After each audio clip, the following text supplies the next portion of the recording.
the book kind of like gives you hint, like, okay, when you see something that doesn't look right, that doesn't feel right, maybe gently offer your help. Because at the end of the day, the victim has to want to be helped. Otherwise, you're just wasting your time. Welcome to the My Future Business Show, where we get you in front of your best audience and keep you there.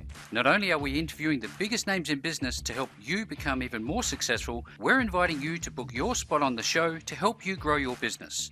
So at the end of the call, make sure you fill in the interview application form at myfuturebusiness.com/interviews.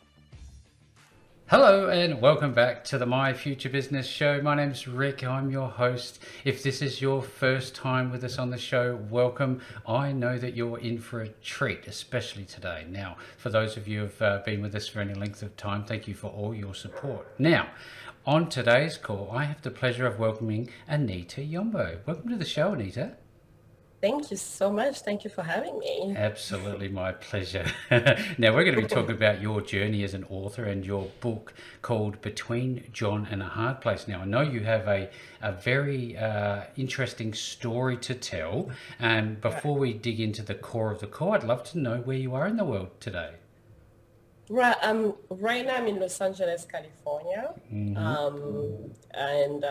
yeah, that's where I am. But I'm not originally from here. I've been here for a very long time, but I'm originally from the Democratic Republic of Congo. Fantastic. But yes. So, what do you love about Los Angeles?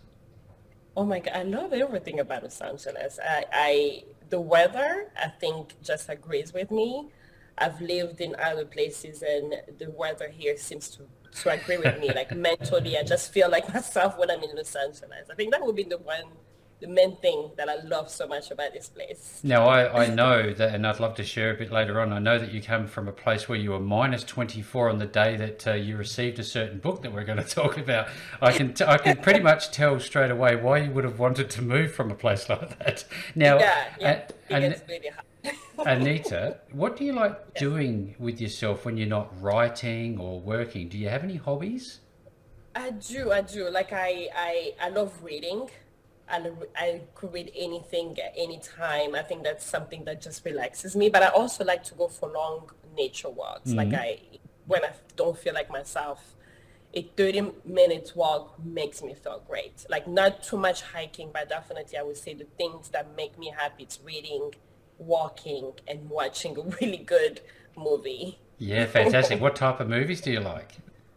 I watch mostly comedy and drama. Like I really tend to like things that I can relate to in real life. I just recently watched a show on Showtime called The Undoing. I think it came out about a year or two ago, but I just finished watching it. And I like that kind of stuff, something that speaks to me, like psychologically or similar things, like things that I can relate to in real life. Usually I'm drawn to. Yes. Yeah, fantastic. Now, I have a very special spot on the show for book authors because I know how difficult it can be and challenging to write a book and actually see it to the end. But I wonder, do you read books yourself? I do. I do read a lot. I'm currently reading this book called Violeta. It's from a author named Isabella Allende. She's one of my favorite authors. So I'm currently reading. I'm a voracious reader. I do read a lot. Yeah, fantastic. Now, I know that some people enjoy the book version of a story before it goes to cinematics. Do you follow books in that sort of similar way? What do you prefer, the book versions or the cinematic versions? Always the books. Yeah. Always the books. I've never read a book and then watched the movie and preferred the movie to the book. I think the book is always better. As much as visually, also it's good to put to see something visually that you read before, but I think it's always good because when you read a book, you really see the extent of the emotion. The situation is fully described to you. And I just like when I'm into a book and I can visualize it myself. Yeah. So definitely, without a doubt, I prefer the book version. So we're pretty much talking about using our imagination. How important do you think is to harness our imagination? Imagination is everything. I think your imagination can take you out of a difficult situation. imagination can keep you going. Imagination can make you dream, can make you reach your goals. I think imagination is very important. It's that side of you that you have when you're a child that you absolutely need to keep as you get older until you're 85, 90. It's very important because for me, imagination, when I'm in a bad situation and I imagine getting out of that situation, my imagination takes me there. You could literally be anywhere. Like when you read a book, like there are parts of the world that I've never been to, but when I read about it, I can imagine what it is like. So imagination can take you everywhere. Everywhere. Yes, absolutely. Everywhere. I love it. So imagination is important. Yeah. I wonder if we can, if it's okay, go back to childhood, because I often like talking about where we first started out and what life was like when we were a child. Will you be able to share any of that with us? Yes, absolutely. I was born and raised in the Democratic Republic of Congo, which is in Central Africa. It's a country that used to be a Belgium colony, but we became independent from Belgium in 1960. So I was born in the late 70s, and it's a magical place with a lot of political, socio-economical issues, but it is a beautiful, magical place, very tropical. So yeah, my childhood, basically, I was raised in a very large family. And yeah, so my childhood is from the Congo. Yeah, fantastic. Thank you again for sharing. Do you, No problem. when we're growing up, we're often exposed to people that help form us into the people that we are today. And it's something I like to explore because it could have potentially led to you becoming an author and all the other work that you're doing. Who in your life did you look towards as you were growing up? It has to be my mother. She died when I was 19 years old, so she's been gone for a while, but she was just an amazing person, and she was very influential in my life. She's the person who gave me my first chapter book when I was about 6 or 7 years old. And she instilled in me the sense of you have to always learn. You have to keep learning. You have to educate yourself. You have to learn about every situation in the world so you feel informed wherever you are. So I would say the most influential, without a doubt, it's my mother. She left such an impact in my life. What's your mum's name? Monique. Monique, fantastic. Yeah, I always love this part of the story because we know that, whatever we do is always enveloped in relationships that we have in life. Do you find that that's to be the case? Absolutely. I think the family that we're born into, the environment that we're raised into definitely shape who we become. Like it's impossible to not examine or analyze who we are today without looking back. They usually say that to grow and to know who you are, you have to know your roots. So I think definitely where you come from, whether you like it or not, shapes you for the better or the worse. And it's up to you to take the good and leave the bad. But definitely your childhood makes you who you are today. Absolutely. That's fantastic feedback. Thank you so much for sharing. I'd love to ask you, as an author, sometimes I used to struggle trying to put pen to paper and I just couldn't get into the groove. So I wonder, from the moment that you get up, one, are you an early riser? And what does a day look like for you to get into the mood to write? See, the thing, some people write early in the morning, and I think for me it's the opposite. I write very late at night. Like it's the last thing that I do after I've gone through my day. I've taken a bath. I'm in my pajamas, and it's the end of the day. For some reason, that quiet moment right before I go to bed, I use that 2 hours to just write. And I think I don't force myself. Like I don't have, some people are like, okay, I need to write 50 pages, 100 pages a day. For me, I don't force it because the moment I force it, I will stop enjoying it. So I tell myself, okay, I will write for 2 hours every day, or I will try, and I sit in front of my laptop and I start writing. If it ends up being only 2 pages, I'm satisfied. If it ends up being 1,000 pages, I'm happy. I think you should not force it. You sit in front of a computer. If you feel inspired, you put it down on paper. Even if it's not good quality, just write. Don't force it, because the moment you start forcing yourself, it's not enjoyable anymore. Just let it flow. Fantastic. Let it come naturally. Yes. I love this conversation because it really does give those who are on the call with us today, Anita, some idea of what they're going to be facing and some of the techniques, I guess you'd say.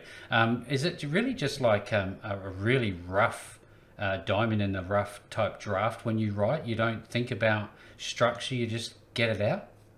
Yes, my first draft is just my thought. I just put it on paper and I don't care about grammar. I don't care about structure. As long as I know who my characters are and where they're going, or I have an idea where they're going and what they're going through, I don't care about structure, grammar. I don't care about anything. I just write. My first draft is very raw, and to me, it works better. Just keep going. Don't worry about anything else. Don't worry about editing. Don't worry about, just keep going. And then when you get to the end, you can go back and restructure and edit. Did you get any help externally to help you finalize this wonderful book? Yes. When I finished my first draft, I went back and I did the first run of editing myself. And then I hired this editor. She's from England, and I sent her the book, and she was like, okay, I think you can work together. And she helped me. We were going back and forth. She helped me kind of like see things I wasn't seeing. She helped with some structure work. So she was great. It took us about 4 months going back and forth to finish the editing process. Yes. And that's the thing a lot of people don't really appreciate, is that there is a lot of work that goes into a book. Everything from writing it is one thing, getting your idea on the page, all the way through to ISBNs, which I'd love to talk about later on. But do you think that you have another book inside of you? I do. I definitely do. I think the moment I release or publish this book, which is about a month and a half ago, I already started thinking about the second book. I think I already started writing it. So I do have a second book in me. How long is it going to take me to write it? I'm not sure, but I already started. Excellent. Yes. Excellent. I love it. You have to leave your wisdom on the page, don't you? Yeah. How did you feel the moment that you had finished it? Or at least, let me talk about that thing that I touched on earlier. It was a very cold day, 24 minus. In your location at the time. I'm not sure where you were, but you received a package from Amazon. Tell us about that. I'm sorry, I didn't understand that question. When you received a package in the mail from Amazon, it was 24 minus, and it happened to be your book. Tell us about the moment that you got the physical copy in your hands. Oh, it was so amazing. It's just kind of like giving birth, basically, like an intellectual baby. Yeah. It was such enjoyable labor for me to just write this book, and I wasn't sure when I was going to finish it. And the fact that I finished it, it's edited, and I could see a copy, and I could see my name on it. And it's something that I've dreamt of since I was a little girl, that one day I will write a whole novel. The joy I can't describe the joy that I felt. I was just very proud of myself. And I realized that hard work does pay off at the end. So to me, like anything that came after the publishing doesn't even matter. Just the fact that I was able to finish the book and publish it, it meant. Yeah, that's a real achievement. Congratulations. I know you've got a handful of positive reviews that I've checked out, and they're wonderful feedback from really nice people. I've noticed. You obviously attract that type of audience, don't you? Yes, definitely. Because I realize also that, like, when you write a book, it can be for everyone. So whenever someone reads a book and they actually enjoy it, because the style is very different. I'm writing from a first person, and most people don't like that style. So I was very nervous. I was like, okay, some people like the narrator to narrate everybody's point of view. But when you write from the first person, it's only one person's point of view. So my fear was that I was going to get very negative feedback when it came to that style of writing. But to my surprise, so far, I've gotten extremely great feedback, and it just makes me so happy. So when you write, do you actually prefer typing or actually picking up the pen, and is there power in the pen? No, I type. I have a terrible handwriting. So you too. I would recommend you too. You have terrible handwriting. It's horrible. I know. So no, I prefer typing. Absolutely. I stay away from my handwriting. Now, you've obviously had an intention for this book. I'm wondering, what was the intention of writing this book? Could you share that with us? Yes, absolutely.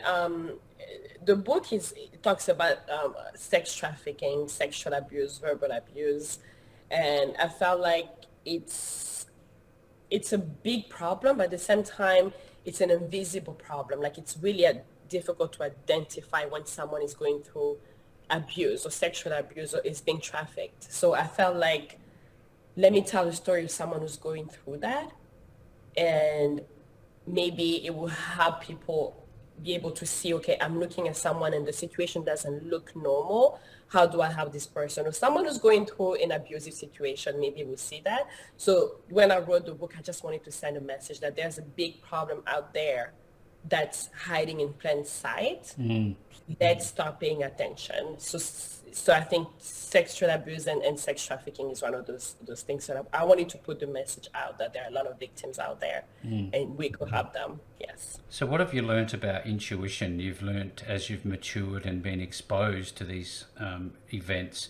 What's your intuition? Has it like changed? Have you become finely tuned to those around you?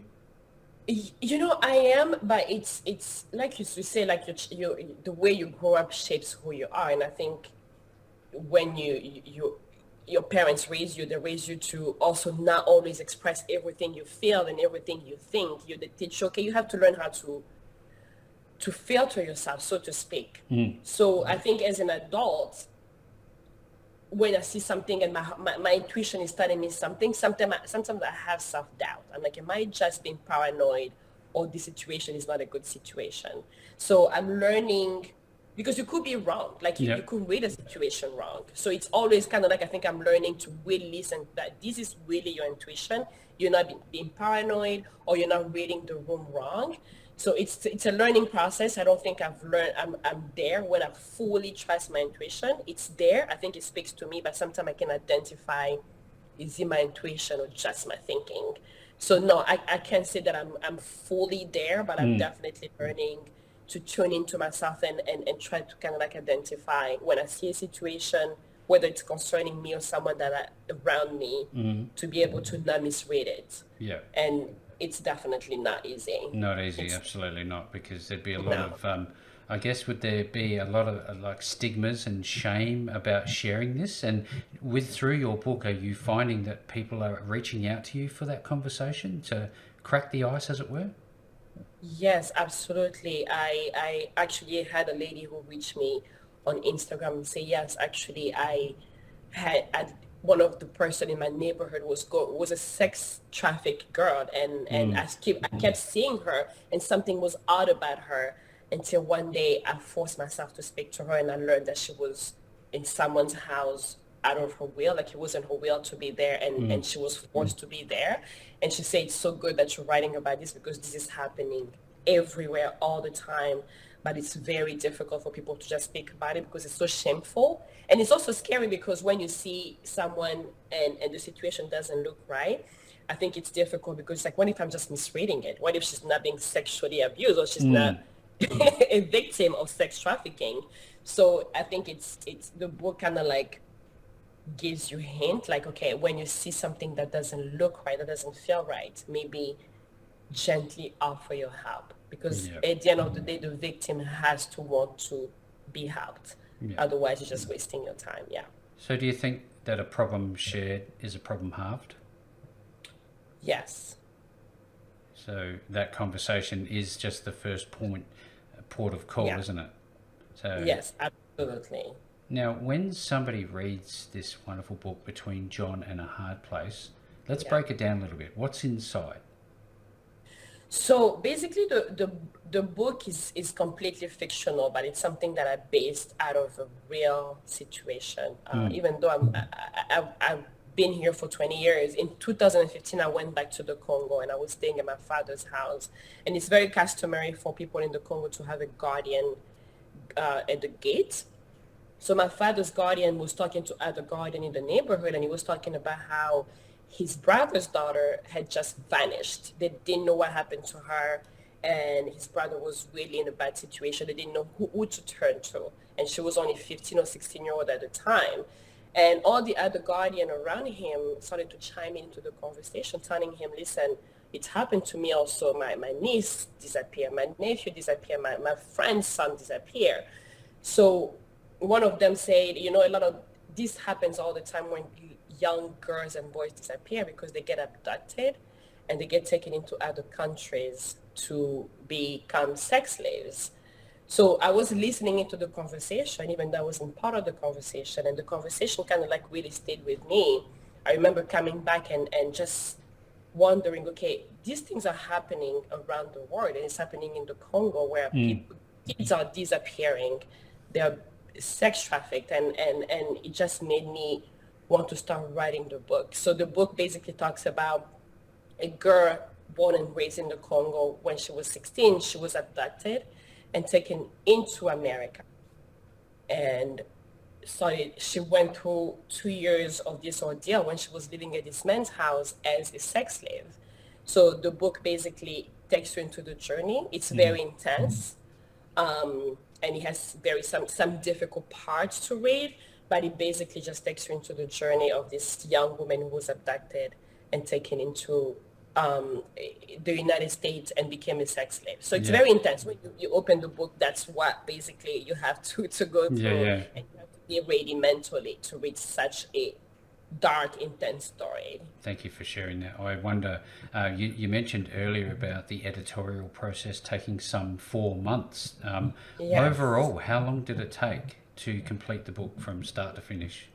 It took me about 6 months to write the book. To finish the book, the first draft, it took me about 6 months, and the editing took about 4 months. So overall, the book, from writing the first draft to finishing editing, it took about 12 months. It must be very powerful, conjure up very powerful positive feelings, knowing that the work that you're doing, the book that you're writing, is actually going to help people around the world. How does that make you feel? It makes me feel great. I think just writing the story, because like sexual abuse victims usually don't speak up for themselves. So putting myself into the role of a sexually abused person and writing a book, because the book is the person who was abused telling her story. So it makes me feel, I wouldn't say good, but it makes me feel like I'm contributing. I'm doing something, that I'm giving a voice to those who have gone through this. I'm giving them a voice and say, this is my very, very small contribution to tell your story. I haven't gone through that, but I definitely try to understand and try to tell the story the best way I can. Definitely. So personally, Anita, do you find the writing process itself therapeutic? Absolutely. It's therapeutic, because I think whether the story relates to you or not, there are definitely parts that you have to tap into your personal journey. And I think in every book, I think if you're a writer, in every book you write, there's going to be a character or two that you take from your personal experience and you put into a book, even if it's just a very small part. So yes, when I was writing the book, I found myself, some of the thoughts that are very personal or very unique to me, I found them putting them into paper. So it's very therapeutic to kind of like be faced with those, whether it's a very dark thought or just something that you kind of like never thought of that way. I think writing it on paper definitely helps. So it is therapeutic. It could take you to a dark place, or it can make you feel good. It depends on how you take it. Absolutely. It certainly gets you to look at the truths, doesn't it? Absolutely, if nothing else. Now, I know that you obviously have print on demand. We've talked about that earlier. What other formats is your book in? Do you intend to do audiobook, or do you have an audiobook? No, right now it's only ebook and hardcover, but I haven't done an audiobook. It's definitely something that I'm working on right now. It's another thing that takes time. So it's definitely the step that I'm taking right now, because the book has been out for almost 2 months, a month and a half. And so now I'm going, because I saw the response. I wasn't sure I was going to do an audiobook. I was like, okay, I'm a first-time author. I don't know how people respond to the book. I didn't think that it was going to be to receive such great response for me to go and do an audiobook. But now that I've seen the response, I'm like, okay, I definitely have to do more format to kind of like. And that taps into a market that may struggle to read, possibly. I'm not sure. Exactly. A lot of people, whether they struggle to read, or some people just want to listen to a book while they're driving, long distance driving, or while they're traveling, and they just want to listen. without having to look at a book and pay attention and reading. So it taps into a brand new market. A lot of people, so it's definitely something that I started working on because I think it's worth it. It's becoming a huge market. So I started the process of doing an audiobook. Excellent. Absolutely. Now, do you think, Anita, that everybody's got a book inside of them? And given the fact that you've written your own book, do you think you'd be somebody that could help others write their book?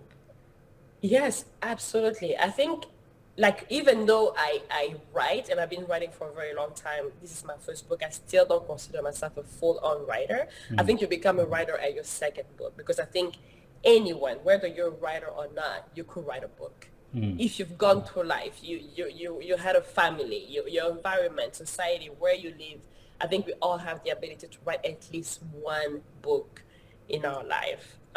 It's the second book that makes you a bona fide writer. Fantastic. So we all do. And I could definitely have people write, kind of like to take them through the process that I've gone through and to give them advice on how to not only write the book, how to market the book, and how to put it on Amazon, and how to reach a wide variety of audience. So I think definitely I could help people at this point. Yeah. See, there's a lot of mechanical stuff that happens after the writing is done. And, you know, when I first saw the reference to ISBN, I'm thinking, what is this all about? You know, it's one thing to write a book, but then this ISBN thing comes up before you can be recognized. Tell us a little bit about that process and what it was like for you. Yeah. So you could use definitely different services, but I use a service called Bowker. It's BOWKER, where you have to purchase the ISBN whenever you write a book. The ISBN is basically an individual identification for your book. Right. So no matter where you sell the book, by the ISBN, even without looking at the title, your book has an ID, and the ID is the ISBN. So when you publish your book via Amazon, for instance, you could either choose to get an ISBN that Amazon can assign to your book, Right. or you could buy an ISBN through other services. That's going to make you more like an international identification. So it's costly. Like if you get it on Amazon, it's free if you publish through Amazon. But if you want to publish it worldwide, you need to buy the ISBN. So it's like an identification number that is specific to your book. Basically. So do you think it was worthwhile grabbing that? Because I know they're what, $300-$400 or something? Yes, it depends.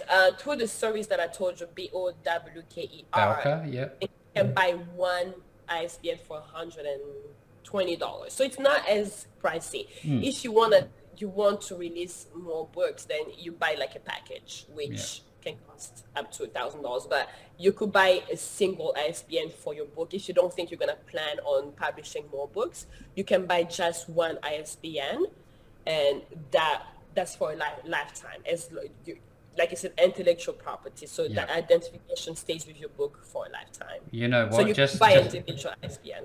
Just that information alone would change new authors' lives. I can tell you. I wish I knew that when I was first starting out. Now, yes. When you distribute your book, is it important to be seen on multiple platforms, do you think? Yes, it is. I mean, the beauty of it that we have multiple. I mean, you have a plethora of platforms right now. You can do it through Apple. You can do it through Amazon. You can do. I mean, we have so many platforms that you can release your book.